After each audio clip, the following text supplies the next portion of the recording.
Trump said to Steve, and then he related to me. I really wanted to finish the hole. I was even, and I had a birdie putt, and it was on the fifth. It was on the fifth hole, which shows a lot of I think guts and gumption, and very Trumpian, I guess, in every way. But the good news we can report is that in spite of this being in such close proximity to the president and others and the Secret Service, that they were not harmed, and that they are in safety. And I know the investigation will go forward. Probably more details, I would imagine, as time unfolds.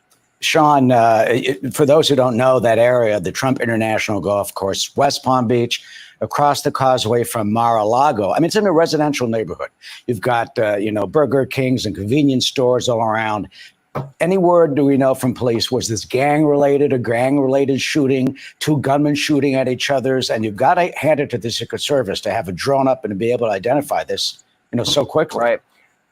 There was only one credible news report that I saw, and it was a part of News Corp, which runs the Fox News channel, came from the New York Post, that they believed the shooting was between two people outside of the golf course. But there's not a lot of details to that as of this moment. Now, I would assume we're going to get more information from the Secret Service. I know that there were at least 30 to 50 sheriff and West Palm Beach police there. They responded immediately. I happened to be driving in and around the area. I drove past Mar-a-Lago to see what was going on. There was a heavy police presence. Ever since the shooting in Butler, that had been a very common scene, but not like this. It was more active than usual. But the fact that everybody's okay and 4 shots were fired, it's honestly, it's disheartening on one level, it's sad on another level, and it's scary on a level that, somebody with an AK-47 could be that close to the president or former president and top presidential candidate, and, just 50 days before an election. Yeah, Sean, you're right. It's very disturbing. Everybody's nerves are on edge.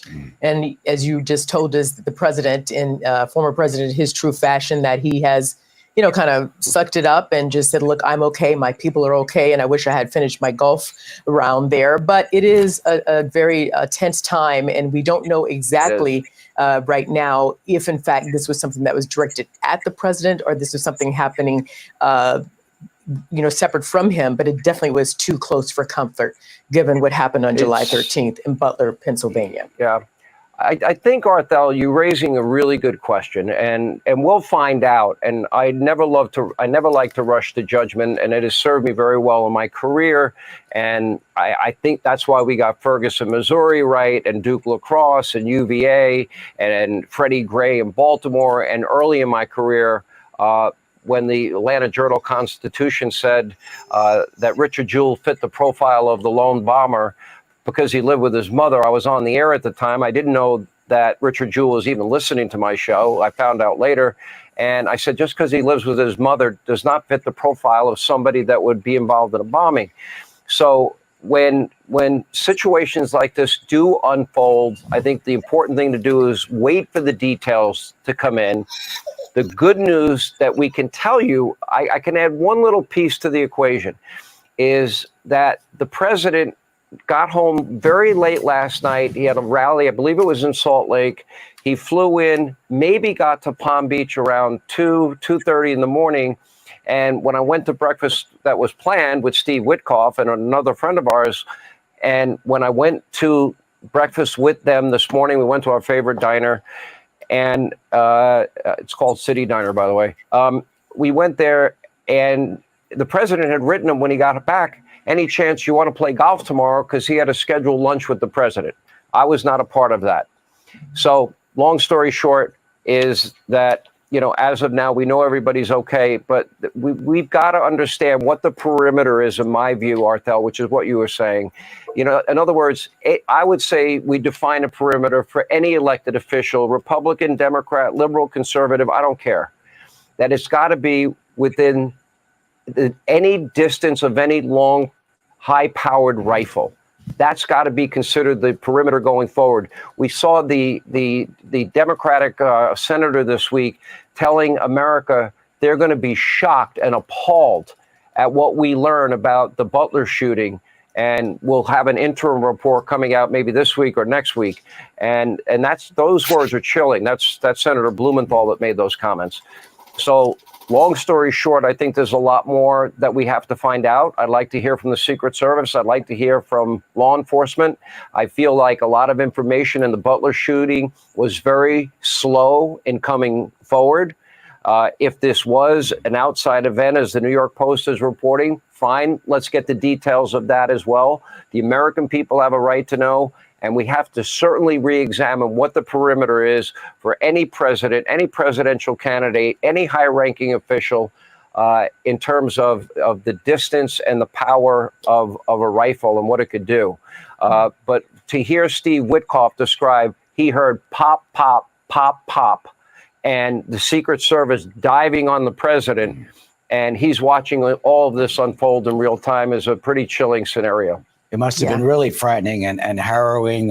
Thankfully, Sean, the president, the former president, is okay. And it kind of reminds me, remember when President Ronald Reagan was shot? His humor, he said, when he was in the emergency room, he said, "Honey, I forgot to duck," for the former president to say, I just couldn't finish my fifth hole.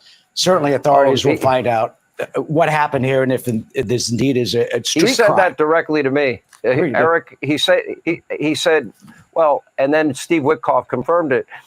Once he knew everybody was safe, his first priority, he was in a bit of a panic about where's Steve, where's Steve, where's Steve. He didn't know what had happened because he had got whisked away in a golf cart that moves like 100 miles an hour. Then Steve is watching these guys on tripods, identifying the location where the shots were fired. And so he's watching that unfold, probably seeing his life flash before his eyes. Then gets back and he's wondering, okay, where are my friends? Where are the Secret Service agents? The president did go out of his way to praise every one of these agents. Steve did say that he went up to all of them individually, thanked them, shook their hand, told them how much he appreciated them. And then he went to I was even. It was the fifth hole. I had a birdie putt. I really wanted to finish the hole. So, well, classic Trump, if you ask me. Well, we're happy that as of now, this is a good note to end on. But as you said, Sean, the investigation definitely will continue. And of course, we here at Fox will have all the details as we get them. Sean, thank you. All right. Sean, good to see you. Thank you. Thank you. Good to see you guys. Absolutely.